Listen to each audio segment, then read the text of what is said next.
So Rule 5 deadline, the deadline to protect prospects, newly eligible prospects from the Rule 5 draft was Tuesday. No big surprises on the Twins front. And the way it works real quickly is based on when a player was signed or drafted, 4 or 5 years later, they become eligible for the Rule 5 draft. And to protect that player from being selected in the Rule 5 draft, all you have to do as a team is add them to the 40-man roster. And this happens every offseason. A handful, every team adds, 1, 2, 3, 4, 5 players, sometimes 6, 7 players, depending on that class, how well developed that class of players is, to the 40-man roster. That protects them from the Rule 5 draft. So, which is in 3 weeks. Right. At the winter meetings. Yes. December 9th, I think it'll be. So the Twins, so I wrote an article and we kind of went through the article on the podcast where I listed the 10 most prominent prospects who are eligible for the Rule 5 draft and in need of being shielded from it.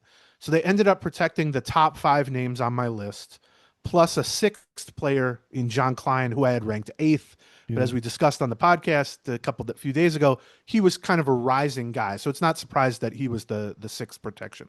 So the names that they protected, the 5, what I viewed as kind of no-brainers, or I would have been shocked if they weren't added: Connor Prielipp, Gabriel Gonzalez, Kendry Rojas, Andrew Morris, Hendry Mendez. Rojas and Mendez were acquired at the trade deadline. Rojas was in the Louis Varland deal with the Blue Jays. Mendez was in the Harrison Bader deal with the Phillies. You don't acquire those guys if you're not planning on protecting them from the Rule 5 draft. Right? Yes. Klein, a little bit different in that he was undrafted. He's a local kid, had really a breakthrough year. As I talked about, the issue when you have a guy who has a breakthrough year and they're in the high minors, so he did most of it at Double-A and then finished the year at Triple-A. That's a lot of scouting eyes on that player at Double-A and Triple-A when they're having that breakthrough year. And if you leave them unprotected, it only takes one team to have had a scout submit a really glowing scouting report on a Double-A rising prospect to have you go, we'll stick him in the bullpen. And so I get why the Twins protected him. Like I said, no big surprises there. The most prominent prospects that they chose not to protect, who are now at risk of being selected, I would say are Kala'i Rosario, who's a right-handed hitting corner outfielder, who was also left unprotected last year and went unpicked, but then had a 25 homer, 30 steal season at Double-A.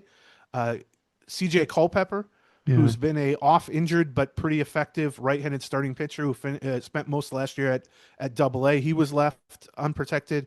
Kyler Fedko, who had been kind of a non-prospect until this past season, where between Double-A and Triple-A, he, I think, went 25-25 or 30-30. Bunch of power, bunch of steals. He can play all 3 outfield spots, got some speed, right-handed hitter, but he's also 26 years old. He's, kind of a marginal prospect. Then you got some guys, Jose Alvarez, Ricardo Olivar, that type of guy. It wouldn't surprise me if they had one or more of those guys picked in the Rule 5 draft. I think Fedko especially kind of fits the description of what a lot of teams look for in the Rule 5, which is just we need a backup outfielder and we don't have one. Similar to the Twins catching situation that we talked about. Yeah. They don't have an Alex Jackson that they can lean on in the system. Some team could just go, we need a 4th outfielder, right-handed hitter, got some speed, got some pop, Kyler Fedko. On the other hand, like we talked about, he had a really, really good breakout season between Double-A and Triple-A, and they did not call him up in September, which suggests to me that they're just not believers in him. Yeah, to me, the Culpepper one was the one that I'm probably most worried about, or I was most surprised with. I thought that he would make the cut. Maybe I don't know that I would take him over any of the other 6 guys, but I thought that he was going to be the room for the 7th that they would try to do.